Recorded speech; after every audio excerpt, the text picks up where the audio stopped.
तीन में आप आगे चलना है। तीन आराम से डालो, आराम से देख के नीचे, आराम से चलो, देख के चलो। ये तीर्थानि प्रचरन्ति शिखाहस्तानि खंगिनः देखागुं सहस्रयोजनी वदनवासि जन्मसि। दो है नहीं। ओम सहस्रशीर्षापुर का जहाँ पे ना वहीं रुकना, अपनी जगह पे होना है। पीठ मत दिखाना इनको है, पीठ मत दिखाना, आराम से सीधा। चलो भाई आ जाओ। गांठ जोड़ो अब इनकी, कहाँ है हल्दी की गांठ, हल्दी गांठ, सुपारी एक सिक्का और फूल है, वो तो दोनों में रखी हुई है, वो दिक्कत ना।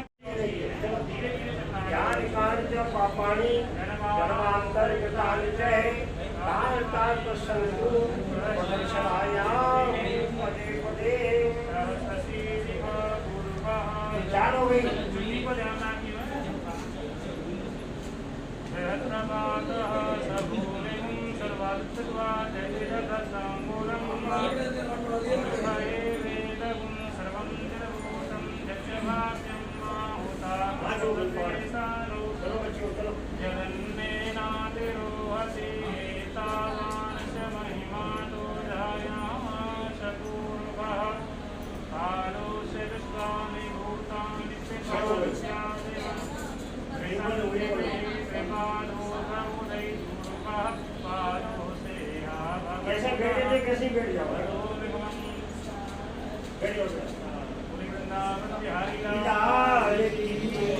बोलो राजा रामचंद्र भगवान की।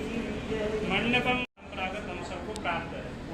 इसी प्रकार से शंकर जी का विवाह 7 दिन और 7 रात्रि में हुआ था। यहाँ महाराज जो है 7 घंटा में सावरे काम है और 7 घंटों में 3 घंटा हम खाली बैठे रहे हैं, 4 घंटा घूमने आए और 1 घंटा में आए।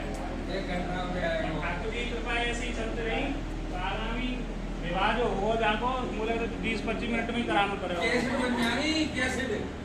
बहुत जल्दी फोटो शूट होने लगे बड़े सेवा में। तो प्रभु हम घर छोड़कर जो है आपके साथ आ रही हैं, पर अभी हम कुमारी हैं, अभी हम कन्या ही हैं, अभी हम आपकी पत्नी नहीं बनी है।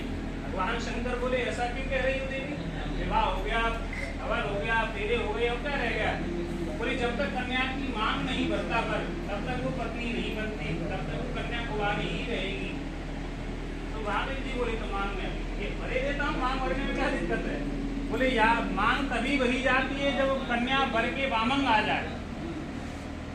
और वामंग शंकर जी बोले वामंग उठ कर इधर आए। बोले ऐसे हम नहीं वामंग आएंगे, हम आपसे कुछ वचन चाहते हैं। बोले क्यों? हमें कैलाश पर आपको रहना है, आपकी जैसी इच्छा हो वैसे रहना, आपको क्या करना वचनों से? हम तो समाधि में रहने वाले। बोले आप तो समाधि में रहोगे, परंतु कलयुग में जो विवाह होंगे वो समाधि वाले नहीं होंगे।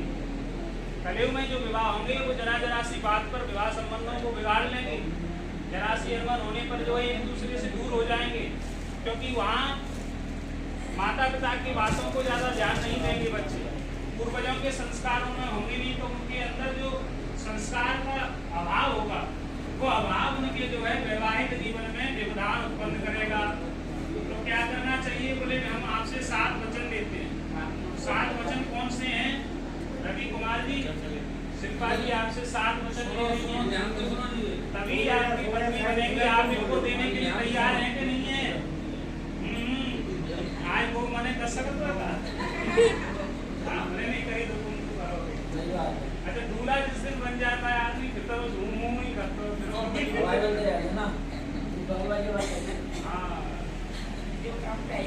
तो हर कार्य में वो नार लाता है और ये प्रमाणित करता है कि मैं हर चीज के लिए एग्री हूँ। क्यों है? क्योंकि उसके सिर पर जो है मुकुट रख दिया जाता है, एक भार रख दिया जाता है। क्योंकि तुम अब साधारण इंसान नहीं रहे हो, आप विष्णु हो, आप भगवान हो, और भगवान कभी किसी को मना नहीं कर सकता, चाहे कोई भी कार्य क्यों ना मना रहा है। इसलिए कहते हैं दूल्हा बनो तो फिर सब काम में भाई यस ही करनी पड़ेगी, वो ना कर ही ना सका।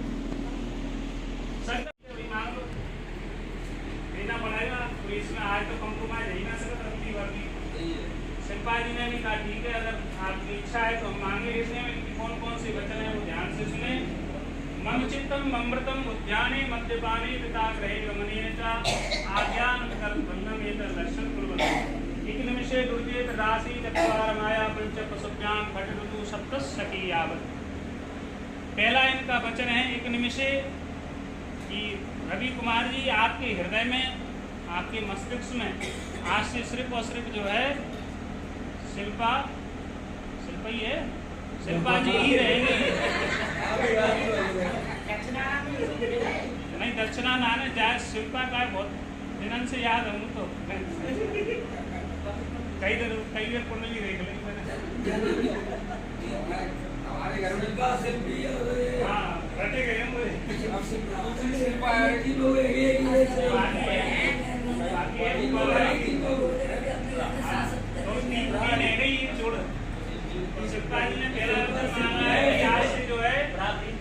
आपके हृदय में बस यही रहेंगी और कोई नहीं। जो भी होगा आज से सब लोग आउट ये लोग मात्र एक ममृतम एक निमिषे दुर ऊर्जे। ये एक वचन और चाहती है। ऊर्ज कहते हैं यात्रा को। आप कोई यात्रा करें या घूमने कहीं इत्यादि जाएं, कोई हवन इत्यादि करें, पूजा पाठ करें, धर्मानुष्ठान करें, तीर्थाटन करें, तो मुझे आप अपने साथ में लेकर जाना। कुल्लू मनाली जा रहे हो, घूमने करने जाते हो या अपने ग्रुप टूर वालों के साथ जाओ तो उनके साथ मत जाना, अब इनके साथ जाना। फैमिली टूर बनाना, ग्रुप टूर मत बनाना, है ना। नहीं सुनेंगे तो बता ही देंगे बाद में फिर। त्रिराशि भैया कैसे बना रहा हो इसीलिए ये जानते हैं कि भगवान तीन अवस्थाएं होती हैं। पहली अवस्था होती है बचपन, दूसरी होती है युवा और तीसरी होती है वृद्धा। जब विवाह होता है ना तो कहते हैं ना कि हो से फूले हम तेरे हो तुम्हारो ब्याह। तो दूल्हा जो बड़ा प्रसन्न होता है, अरे भाई ब्याह है तो बड़ा भारी प्रसन्न होता है। पर जैसे जैसे ब्याह है जाते हैं, फिर ब्याह के बाद वो घर आ जाते हैं, फिर वो व्यवस्थाएं बदलती हैं, फिर लिस्ट देते हैं, जे लाओ बुलाओ, जे करो वो करो, तो वो धीरे धीरे ब्याह फिर जो है जो लगता है कहाँ फंस गए। तो एक वैसे कहावत भी है, जनरल नॉलेज में कहते हैं कि जिस समय विवाह होता है तो उस समय वर को जो है कन्या चंद्रमुखी के समान लगती है, चंद्रमा की तरह चमकती हुई। और विवाह होने के 1 महीने बाद फिर वो चंद्रमा की कला जो है कमजोर पड़ने लगती है, फिर वो सूर्यमुखी की तरह होने लगती है धीरे धीरे। क्योंकि जैसे जैसे वो डिमांड रखती है उसका माथा गर्म होता जाता है, ध्यान है मारे। अब कोई व्यवस्था जब 2-4 साल रह जाते हैं तो फिर वो ज्वालामुखी हो जाता है। वो दुकान पे तो आने की इच्छा ना, हाँ आ जाओ संध्या को रोटी बनेगी, आ जाओ खा ले, दुकान में ना आए। पंडित जी बाहर के लेके आओ। अरे वो आपको दुकान पे ही ना आने की इच्छा हो, फिर भेजी हो मेरा तो भाई चिनाने गई कि रोटी खाओगे, फिल्म दिख रहा हो। तो स्वभाव में परिवर्तन नहीं होना चाहिए। तो ये चाहती है कि प्रभु आज जैसा प्रेम आप मुझसे कर रहे हो ऐसा प्रेम मुझसे हमेशा रखना, जीवन पर्यंत ऐसा ही प्रेम रखना, प्रेम कम मत करना और व्यवस्था जो हो वो बनाए रखना। घर ये तो घर गृहस्थी है, सारी चीज समस्याएं दुनिया में आती, पर प्रेम कभी कम नहीं होना चाहिए। प्रेम ऐसा ही बना रहे। कोई बात बनती है बैठ के बात कर लो, कोई झगड़ा हो गया अपनी बैठ के सुलझा लो, पर प्रेम में कभी कमी नहीं होनी चाहिए। त्रिराशि चत्वार माया पंच पशुभ्याम। ये एक वचन और चाहती हैं कि रवि कुमार जी आज तक आपने क्या क्रय विक्रय किया, जमीन जायदाद ली, मकान घोड़ा लिया, दुकान ली, मुझसे कोई उससे मुझे मतलब नहीं, परंतु मैं वो आपकी अर्धांगिनी बन चुकी हूँ, पत्नी हूँ, धर्म पत्नी हूँ, साथ ही साथ जो है घर की लक्ष्मी भी हूँ। पत्नी को गृह लक्ष्मी भी कहा जाता है। तो गृह लक्ष्मी का दायित्व ये बनता है कि उसके अपने घर की व्यवस्थाओं को सुचारू रूप से चलाए रखना चाहिए। अब सुचारू तो तब चलाए जब उसे पता हो कि कहाँ आए रहो, कहाँ जा रहे हो, क्या बच रहा है, उसे पता होगा तभी तो। अब आए तो पता रही दुकान बाजार में 2 मंजिल मकान 3 मंजिल मकान है, बढ़िया टाइम लगी है, चकाचक खूब मौज उड़ाओ, खूब कहोगे ना पता पता पर सेठ जी के बाजी बजे जा रहे बेचारे के। और ये भी ना होना चाहिए। ध्यान रखना चाहिए कि हमारी आवक कितनी है, हम उस हिसाब से खर्च करें। कुछ बच भी रहा है कि नहीं बच रहा, नहीं तो ध्यान रखना पड़ेगा। वो ध्यान क्यों? क्योंकि आप घर की लक्ष्मी हो भाई। ये तो माता पिता हो गए, ये तो व्यवस्था है, बस करना तो अब तुम्हें, संभालना तुम्हें, आने तुम्हें तो संभालना है। तो ये सारी चीजें अब आपको ध्यान रखनी पड़ेगी कि हमारा कितनी आमदनी हो रही है, हम उस हिसाब से खर्चा करें। पतो पड़ो आमदनी भाई 100 रुपया की, बैंक में ले आई 200 रुपया की, 200 रुपया ऐसी ऐसी कुछ चीजें आ जाते हैं। हम तो बहुत लात माने बस मैं तो ना लगा, पर वो लगा दे तो भाई तो मुझे देना पत्ता वो तो महीना में कह रहे चलो इतने रुपया दो खर्चे गए। पंडित जी क्या है अपनी लाइफ के बैड एक्सपीरियंस शेयर कर रहे हैं, गुड एक्सपीरियंस भी होते हैं। आगे बता रहा हूँ मैंने अंदाजा नहीं लाइफ के सन 2000 से लेकर अब तक मैंने हजारों ब्याह पढ़ लिए होंगे। इतनी अच्छी तरह बता रहा है तो आपके लाइफ की ही है। मेरी लाइफ में तो बहुत बड़ी अच्छी व्यवस्था है, ठाकुर जी की ऐसी है अच्छी व्यवस्था। कोई नो डिमांड, कभी कोई डिमांड नहीं ना हाँ कोई डिमांड नहीं है कभी भी। हाँ एक रात मुझ जरूर ही कर तुम्हारे गुरु चेला आ रहे हैं सुनना पंडित जी ले आती हो चार यूनिट के हाथ में कैसे इतना पूछ रही बोले तुम्हारे गुरु चेला आने की दुकान कहाँ है? मेरी दुकान तो बंद है मैं दुकान बता दूँ। तो ये ध्यान रखना है कि अपन को घर अपन को इस हिसाब से व्यवस्था से है। अरे बिल्कुल घर भरो धरो आज ही सवेरे एड्रेस दे दो। माधोपुरा गली नंबर 6 नक्षत्र दर्शन कार्यालय। गाड़ी जरूर नहीं है बड़ी साथ में खाली है जाते। चत्वारम आया पंच पशुभ्याम। पशुभ्याम मतलब भारत ये कृषि प्रधान देश था तो उस समय पशुपालन होते थे, आज वाहन पालन होने लगे, जमीन पालन। ये चाहती है कि आप कोई क्रय विक्रय करते हो, कोई जमीन जायदाद लेते हो तो आपस में बैठकर बात कर परिवार के साथ तब ही कोई निर्णय लें।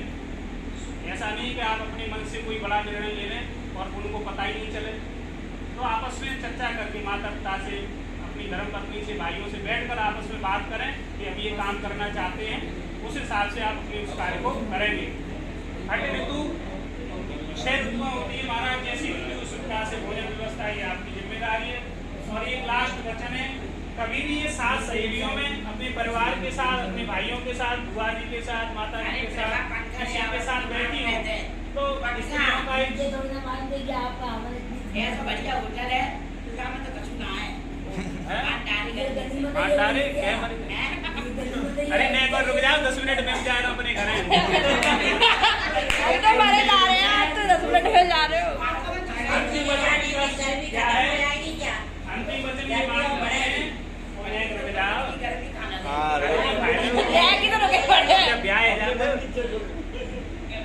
अंतिम वचन में पत्नी ने कहा है कि प्रभु मैं अपनी सास सहेलियों या परिवार के साथ कहीं बैठी हूँ, वहाँ मुझसे कोई अपराध ऐसा बन जाए जिसमें हो सकता है कि माता पिता या परिवार के लिए कोई बात निकल जाए मेरे मुँह से, तो आप मुझे वहाँ क्षमा कर दें, उस जगह मेरा अपमान ना करें।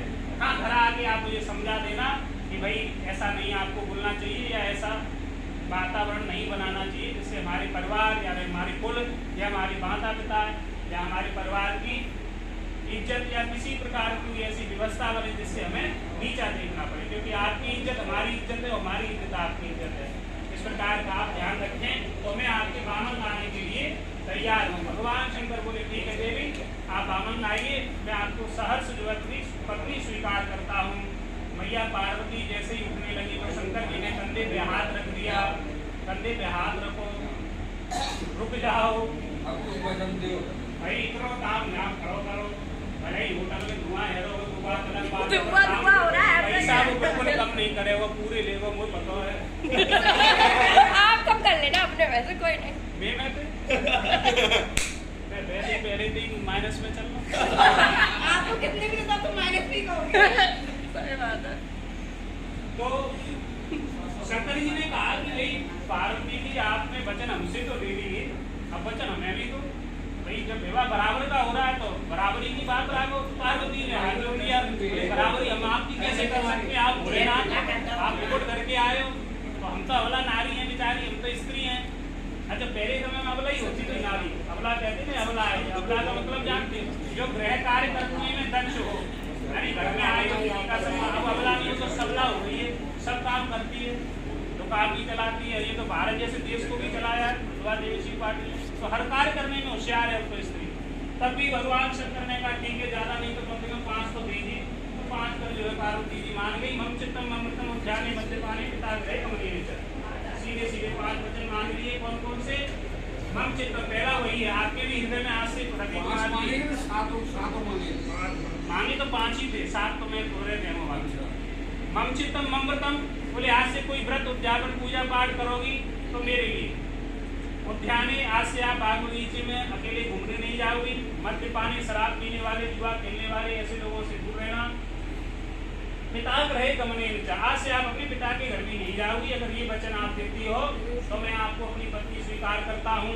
पार्वती जी तो तुरंत जो है हक्की बक्की रह गई, महाराज जी का कह दिया आपने। अरे आपके सारे वचन स्वीकार हैं। जैसे आप रघुपति लास्ट में आपने क्या कहा कि पिता रहे गमने, पिता के घर मत जाना, ऐसा क्यों वचन मांगा आपने?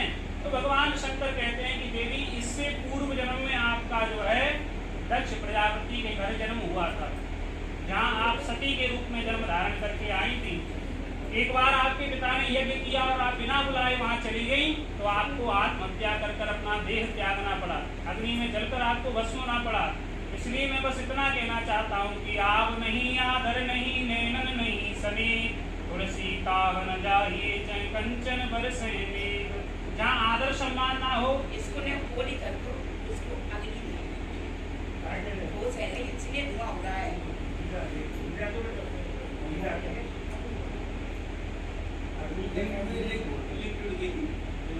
अरे नीचे तो और